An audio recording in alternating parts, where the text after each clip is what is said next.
You walk outside after a few dry days, look at your yard, and there they are again. Dandelions scattered across the lawn. Weeds forcing themselves up through every crack in the patio. And that familiar, exhausting feeling that no matter how many times you deal with them, they always come back. Here's the uncomfortable truth. Most people are fighting weeds the wrong way. They pull by hand, grab the cheapest spray off the shelf, and hope for the best. Then they're confused when nothing permanently changes. Today I'm going to show you exactly how to get rid of weeds from your lawn and from your patio, and more importantly, how to make sure they stop coming back. These are two completely different problems that need two completely different approaches. But there's one principle that ties it all together, and once you understand it, weeding becomes something you do once, not something you do forever. Let's start with the lawn. The lawn. Why pulling weeds by hand makes it worse. When you see a dandelion, everything in you wants to grab it and yank. It feels satisfying. It feels like progress. It isn't. Here's what's actually happening underground. A dandelion's taproot can reach 12 inches deep into the soil. When you pull the leaves and stem off by hand, that root stays exactly where it is. Within days, sometimes hours, a new plant starts pushing up from the same root. You didn't remove the weed. You pruned it. And plants respond to pruning by growing back stronger. So what actually works? For individual weeds, dandelions, plantain, thistle, anything with a single deep taproot, use a long-handled weeding tool designed specifically to extract the whole root. You push it into the ground alongside the root, lever gently, and the entire plant comes out in one piece. This is the only hand removal method that produces permanent results.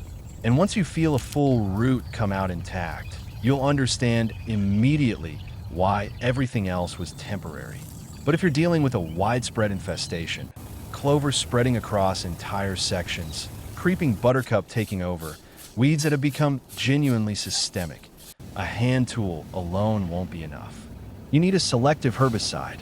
And here's where most people make a critical mistake, because selective has a very specific meaning that changes everything. A selective herbicide is formulated to kill broadleaf weeds, dandelions, clover, daisies, plantain, while leaving grass completely untouched. It works because of fundamental biological differences between grass and broadleaf plants. The active ingredient attacks one without affecting the other. Applied correctly, your grass doesn't notice it's even there. Apply on a dry, still day with no rain expected for at least 24 hours. Keep children and pets off the lawn until it's completely dry. Within 2 to 3 weeks, you'll watch the weeds yellow, curl, wither, and die. The grass underneath fills in naturally and recovers on its own. Then, and this is the part most people skip, raise your mowing height. Most homeowners cut their grass far too short.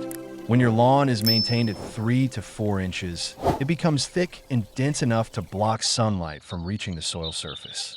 Weed seeds need light to germinate. No light, no germination. Your own lawn becomes the defense system against the next generation of weeds. You stop fighting them because you stop giving them the conditions they need to start. That's not a trick. That's ecology working in your favor. The patio, a completely different problem. The weeds pushing up through your patio cracks and along the edges of your paving are not the same as lawn weeds. And treating them the same way is one of the most common and costly mistakes people make. The biggest one, grabbing a broad-spectrum herbicide, typically glyphosate-based, and spraying it across the patio without thinking about what's nearby. This works on hard surfaces, but the moment any of that spray drifts onto your lawn, and you're looking at brown dead patches that can take months to recover. That's a much bigger problem than the weeds you started with. So for patios, we use completely different methods. The first method is boiling water. This is the most underused solution in gardening, and I genuinely don't understand why more people don't know about it. Boiling water destroys plant cells on contact, leaves, stem, and roots included. You pour it carefully and directly onto the weeds growing between the slabs. Within 24 to 48 hours, they turn brown and die.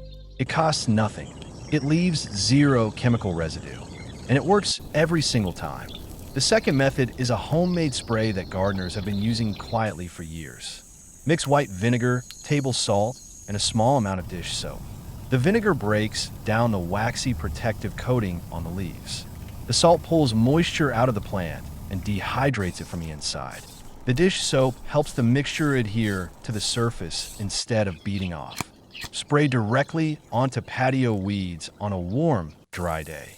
Results appear within hours. One critical warning: this mixture changes soil acidity where it lands. That's exactly why it kills weeds so effectively between paving stones. But it must never touch your lawn or any soil where you want plants to grow. Keep it strictly on the hard surfaces. The third method is physical extraction. For weeds that have grown deep roots between the slabs over multiple seasons, a wire brush or a dedicated patio knife is the most reliable tool.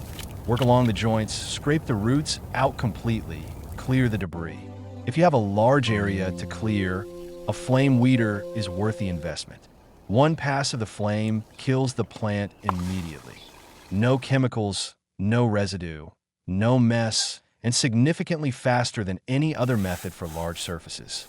Prevention: how to make the weeds stop coming back.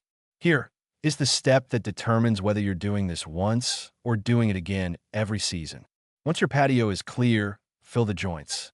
The gaps between your paving slabs are where every weed begins.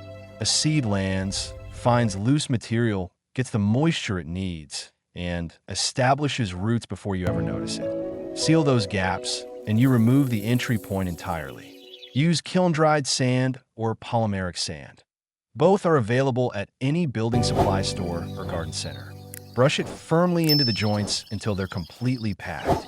Polymeric sand is particularly effective because it hardens when it gets wet, leaving no loose, vulnerable material for seeds to take hold in.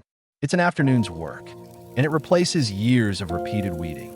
On the lawn side, the prevention principle is identical in logic, even if different in execution. A thick, healthy lawn maintained at the right height is not just aesthetically better. It is biologically hostile to weed establishment. You're not constantly fighting weeds.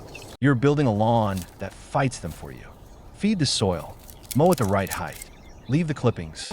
These aren't just lawn care tips. They're the conditions that make weeding a one-time correction rather than a permanent chore. The honest summary: most people treat weeds as a maintenance problem, something to manage continuously. What they actually are is a symptom of bare soil, of compacted ground, of grass cut too short, of joints left open and unsealed. Address the symptom correctly once, and then fix the condition that caused it. That's the difference between someone who weeds every weekend and someone who weeded once this year. For the lawn, extract taproots completely. Use selective herbicide for widespread infestations. Raise the mowing height and build a lawn dense enough to do the work for you. For the patio, boiling water or vinegar spray for active weeds, physical extraction for deep-rooted ones, and seal the joints when you're done. That's the whole system. Simple, inexpensive, and effective in a way that actually holds. Now, I want to hear from you. What's the weed situation in your yard right now? Are you dealing with dandelions taking over the lawn, or weeds cracking through every joint in the patio, or both at once? Drop in the comments right now. Tell me what you've tried, what's worked, what keeps coming back. I read every single comment and respond to as many as I can. And your specific situation might be exactly what helps someone else watching this figure out their next step. If this video gave you something useful, a method you hadn't tried, an explanation for why the pulling never worked, or a plan you're actually going to use this weekend, hit the like button right now. 1 second of your time tells the platform that practical, honest content like this deserves to reach more people. That single click genuinely matters. Subscribe if you want more of this. No filler, no sponsors, no product to sell you. Just the information that actually works explained clearly so you can actually use it. Hit subscribe and turn on notifications so you never miss a video. And share this with someone who has been fighting the same weeds for years. Someone who spends every spring weekend on their knees pulling dandelions that are back the following Friday. They don't need more effort. They need a different approach. Send this to them. Take care of your yard, and let your yard start taking care of itself. See you in the next one.